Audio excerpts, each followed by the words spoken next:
لو محتارة تاكلي ايه وعايزة تعملي حاجة حلوة كده تكون سهلة وبسيطة وما تاخدش منك اي وقت خالص، يبقى تعملي الصينية القمر دي.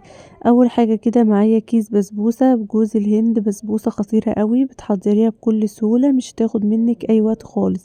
تنزلي بيها كده في البولة بتاعتك، ومعانا نص كوباية من الزبدة الطرية مسيحينها كده وسايبينها تبرد بدرجة حرارة الغرفة، وبعدين نحطها على البسبوسة بتاعتنا.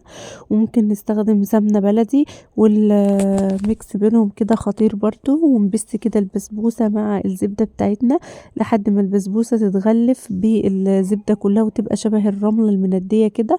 وانزل عليها ب100 جرام من علبة الزبادي بتاعتنا، وممكن لبن رايب لو متوفر، والزبادي بدرجة حرارة الغرفة ما تكونش ساقعة ونحطها عليها.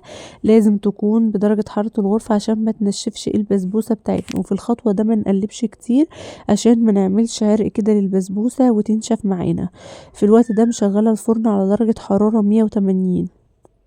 هقلب البسبوسة كده لحد ما يبقى خليط متجانس، مش تقيل قوي ولا خفيف قوي، في المتوسط كده اعرف احرك فيه المعلقة بالشكل ده.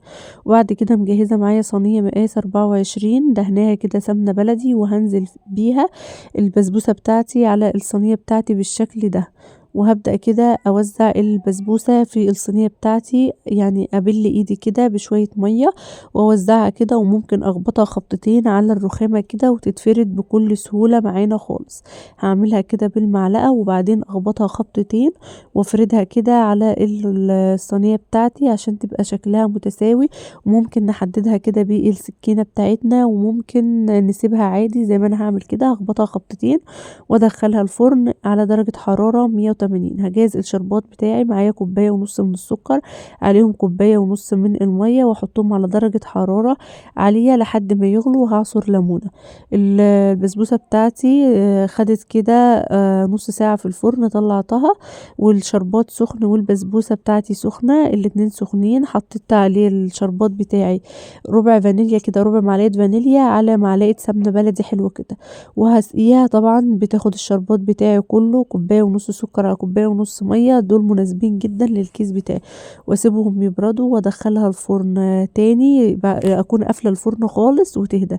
البسبوسة الناجحة بتاعتنا اللي بتشرب الشربات اول ما نحطه عليها. اول ما هديت كده قمت مطلعاها مقطعها بالشكل ده، مش هسيبها تسقع خالص، احنا عايزين ناكل حاجة سهلة وفي نفس الوقت ما تاخدش مننا وقت خالص. وطلعها كده زي ما انتم شايفين متماسكة لحد ما، يعني مش بتقطع معانا خالص وهي اصلا لسه سخنة. لونها حلوة قوي من تحت ومن فوق، مستوية كويس قوي ومرملة ودايبة دوبان كده خطير. البسبوسة بتاعتنا طرية قوي، شاربة الشربات كويس جدا. لونها من فوق زي لونها من تحت، ده اللي يدل ان سواها ممتاز جدا. طعمها خطير قوي، يعني طعم البسبوسة كده بالزبدة في حتة تانية خالص. حاجة حلوة قوي عملناها وما خدتش مننا اي وقت خالص. جربيها بكل سهولة وان شاء الله تعجبك، في ربع ساعة هتكوني واكلة احلى صينية بسبوسة.